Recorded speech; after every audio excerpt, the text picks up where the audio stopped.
Hello everyone, এটা হলো হাঁসের মাংস। আমার দায়িত্ব পড়েছে পেঁয়াজ রসুন ছাড়ানোর, আর ওইদিকে মা আর মামা দুজনে মিলে মাংসটা কেটে পরিষ্কার করে নিচ্ছে। আর তারপরেই দেখো কাঁচকলার তরকারি আর শাকের তরকারি হয়েই গেল।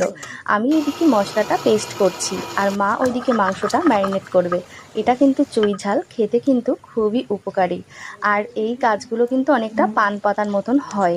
আর দেখো মাংসটা কিন্তু খুব সুন্দরভাবে কাঠের উনুনে মা কষাচ্ছে। তার মধ্যে কিন্তু পেঁপে দিয়েছে, আর পেঁপে দিলে মাংসটা কিন্তু নরম হয়। আমি কিন্তু বাটি নিয়ে হাজির হয়ে গেছি কষা মাংস খাবো বলে। ছোট থেকেই মায়ের কাছে এই আবদারটা আমার আগাগোড়াই রয়েছে। আর দেখো কাঠের উনুনে এত সুন্দরভাবে ফুটিয়ে রান্না করেছে, খেতে কিন্তু খুব ভালো হয়েছে। আমার তো খুব খিদে পেয়ে গেছে, সবাই আমরা বসে পড়েছি খেতে। আর এখন কিন্তু বিকেলবেলা, আমি তো দেখো পরিবেশ দেখছি আর তোমাদের সাথে গল্প করছি। তো দেখা হবে তোমাদের পরের ভিডিওয়। টাটা।